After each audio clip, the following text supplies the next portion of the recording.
আমেরিকার যে সাম্রাজ্য, এই সাম্রাজ্যটা তো ধ্বংস হয়ে যাচ্ছে। আমেরিকা এখন ইসরায়েলি ওয়েতে যুদ্ধটা করছে। ট্রাম্পের এটা একটা শেষ মরিয়া চেষ্টা।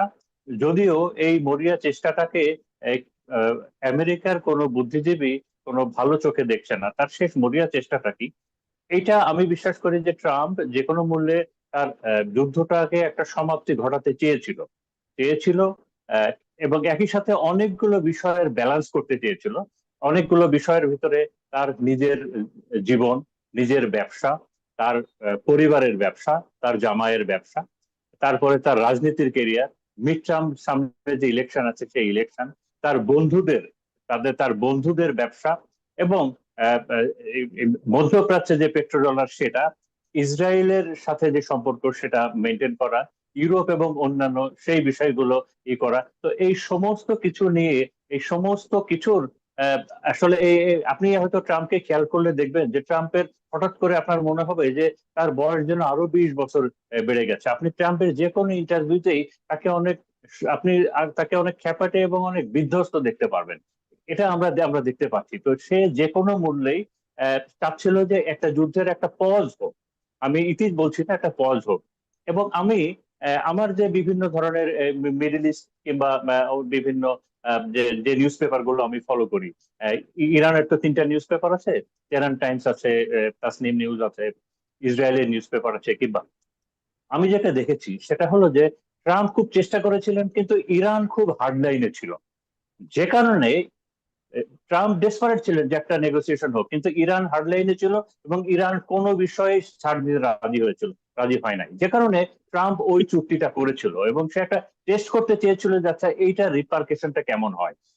কিন্তু সে দেখেছে যে এই যে এইটার আমেরিকার ভেতরে তার এইটার রিপার্কেশনটা খুব খারাপ অবস্থায় চলে গেছে, এবং এইটা নিয়ে সে তার ব্যবসা, তার গদি এবং এগুলো সে বাঁচাতে পারবে না। এটা হলো একটা পয়েন্ট। দ্বিতীয়ত, তার সামনে সব থেকে বড় এটা হলো যে আমেরিকার যে সাম্রাজ্য, এই সাম্রাজ্যটা তো ধ্বংস হয়ে যাচ্ছে। মানে যেটা সবাই বলছে যে Titanic is hitting the, already hitted the iceberg, আইসবার্গকে অলরেডি হিট করেছে। তো এখন টাইটানিক তো ডোবা শুরু করেছে, তো এই আইসবার্গ, এই টাইটানিকটাকে কিভাবে রক্ষা করবে, এটা একটা ট্রাম্পের বড় মাথা ব্যথা হয়ে আছে। তো এবং এখন আমি যেটা শুনতে পাচ্ছি যে সে একটা শেষ চেষ্টা করছে এইভাবে যে সে তার সকল লবি গ্রুপ আছে, কারণ ট্রাম্পকে তো একটা গ্রুপ ক্ষমতায় এনেছে, তার যত সাপোর্টার আছে, তার যত লবি গ্রুপ আছে, ইসরায়েলি লবি গ্রুপ আছে, বন্ধু বান্ধব আছে, রিপাবলিকান আছে, তাদের সকলকে সে এক করেছে। এটা আমি আমেরিকার মিডিয়া থেকে জেনেছি। সে সকলকে এক করেছে যে দিস ইজ দি টাইম, এই সময় তোমরা আমাকে ব্যাকিং করো। তোমরা যদি আমাকে এই সময়ের জন্যই কিন্তু আমি অপেক্ষা করেছি। তোমরা আমাকে ব্যাকিং করো, আমি আমার একটা শেষ চেষ্টা করব। এবং আমার পলিটিক্যাল ক্যারিয়ার, আমার জীবন এবং আমার ব্যবসা, এগুলো সব তোমাদের হাতে। তো এবং এটা হলো একটা বিষয়। আর দ্বিতীয় বিষয়টা হলো মানে অ্যালাইসদেরকে নতুন একটা চ্যালেঞ্জ দিচ্ছে এবং হ্যাঁ, নতুন একটা চ্যালেঞ্জ দেওয়া যে আমি আমার কাজ করেছি, তোমরা যেটা বলেছিলে আমি সেটাই করেছি। নেটো নেটো সম্মেলনে এসে, মানে অ্যালাইসদের সম্মেলনে এসে কিন্তু নতুন এক আক্রমণের কথা হ্যাঁ, তিনি প্রকাশ করেছেন। হ্যাঁ, এটা আমি আমি আমি তার এই এখন যে অ্যালাইদের কথা বলছি এটা আমেরিকা, উইদিন আমেরিকা। উইদিন আমেরিকাতে তার যত ধরনের বন্ধু বান্ধব, লবিং, তার সাপোর্টার যত ধরনের আছে, সে তাদেরকে একটা মেসেজ দিয়েছে যে দিস ইজ দি টাইম, এই যুদ্ধটা তোমরা চেয়েছিলে, আমি করেছি। এখন আমাকে সেভ করা এবং আমার পলিটিক্যাল কেরিয়ার এবং এগুলো সেভ করার দায়িত্ব হলো তোমার। এটা হলো 1 নম্বর পয়েন্ট। 2 নম্বর পয়েন্ট হলো আহ, এইটা ট্রাম্প প্রশাসন এখনো মনে করে এবং তার যে গ্রুপটা আছে তারা এখনো মনে করে যে এখনো এই যে যে চুক্তিটা করেছে, এই চুক্তিটা দিয়ে তো আর সে কোনো কিছুই বাঁচাতে পারবে না, নিজের গদি বাঁচাতে পারবে না। এখনো সে মনে করে যে আহ, ইরানের উপরে যদি একটা অ্যাটাক করা হয়, যে এই গুরুতর যে অ্যাটাকটা আপনি বললেন এবং আমরা যেটা পেরেছি, যে ইরান আস্তে আস্তে একটা সফট লাইনে যাবে এবং সফট লাইনে গেলে সে একটা সম্মানজনক এক্সিট সে পাবে, এটা হলো তার ধারণা। কিন্তু এখন এখন আমি আমার আমার কথায় আসি। আহ, দেখেন, এই বিষয়ে এখন মিলিটারি স্ট্যাটিস্টরা বলছেন যে যে এয়ার ব্যাটেল এবং মিসাইল দিয়ে পৃথিবীর ইতিহাসে কখনো কোনো যুদ্ধের ফলাফল অর্জন করা যায় না। তো 40 দিনের এয়ার ব্যাটেলে বোম্বিং করে আমেরিকা যেটা অর্জন করতে পারে নাই, নতুন করে বোম্বিং করে কি তারা এটা যে অর্জন করতে পারবে, এটার কি কোনো সম্ভাবনা আছে? 1 নম্বর, এটার কোনো সম্ভাবনা নেই। 2 নম্বর পয়েন্টটা হলো আমেরিকার মিসাইল ইন্টারসেপ্টর এগুলো শেষের পথে। তো এখন যে অবস্থায় গেছে, প্রফেসর ম্যাশামার উনি একটা কথা বলেছেন যে এখন আমরা আমেরিকা এমন একটা পর্যায়ে চলে গেছে যেটা, যে এটা হলো যে this is going to B the battle of the last missile, যে ইরান এবং আমেরিকা কার মিসাইল আগে শেষ হবে সেইটার উপরে ডিপেন্ড করবে যে এই যুদ্ধটা শেষ হচ্ছে কিনা। এবং একই সাথে উনি যোগ করেছেন যে দেখেন, আমেরিকার এয়ার স্ট্রাইক কাজ করে নাই, সে কারণে আমেরিকা নেই। এটা এটা একটা থার্ড ফেজের যুদ্ধ যদি ধরি, এর আগে দুইবার যুদ্ধ বন্ধ করেছিল, আবার হ্যাঁ, শুরু করেছে, এবার থার্ড। এবারের কি হ্যাঁ, আসলে আপনার কাছে কি মনে হয়, তারা কি বিজয়ের জন্য আসছে এবং সেই বিজয়কে নিয়ে ফিরে যেতে পারবে? কারণ হলো দ্বিতীয়বার তো 14 দফার যে পয়েন্ট গুলো ছিল এগুলো অনেকটা আত্মসমর্পণের পয়েন্ট বলেই তাকে কিন্তু সরি। সারা পৃথিবী থেকে ধিক্কার দেওয়া হয়েছে, এবং বিশেষ করে নেতানিয়াহুকে কিন্তু আমরা দেখেছি সবচেয়ে বেশি আহত হয়েছে, এবং তার বিভিন্ন ধরনের প্ররোচনা, ফলস ফ্ল্যাগ, বিভিন্ন ধরনের আপনার ষড়যন্ত্র সে শুরু করেছিল।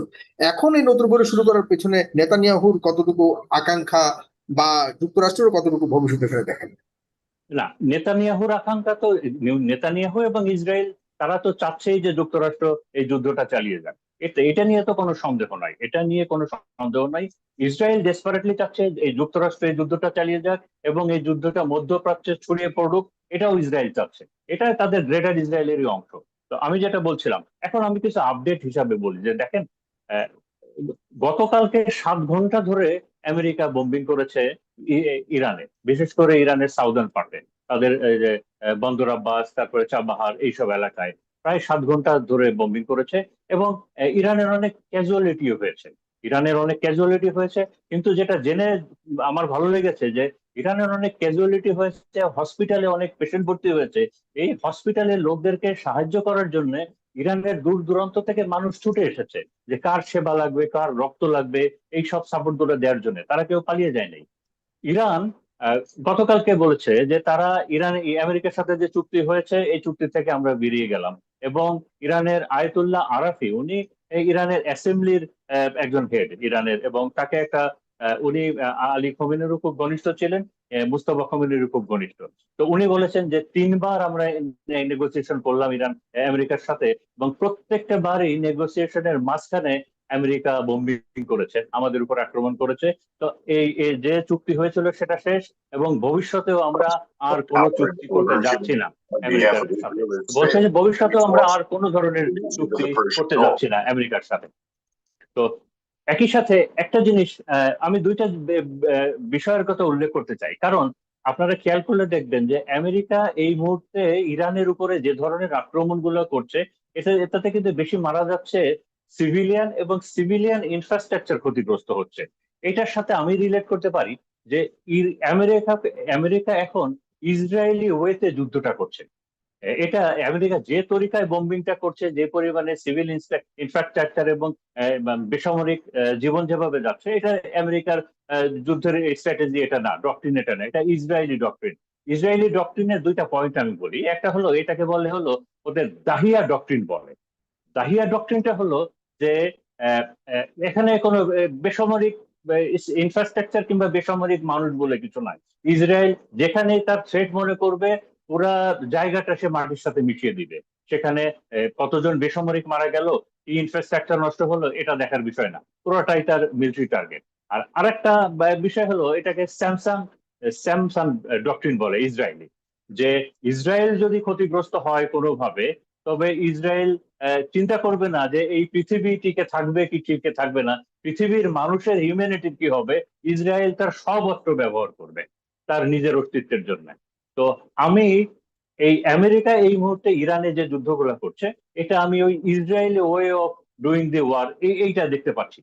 তো আহ, এখন আহ, ট্রাম্প প্রশাসন যেটা মনে করছে যে আমেরিকা যদি হার্ডলাইনে থাকে, তবে ইরান হয়তো নমনীয় হবে, এবং ইরানকে সে আবার একটা তার পছন্দের মতো একটা নেগোসিয়েশনের টেবিলে আনতে পারবে।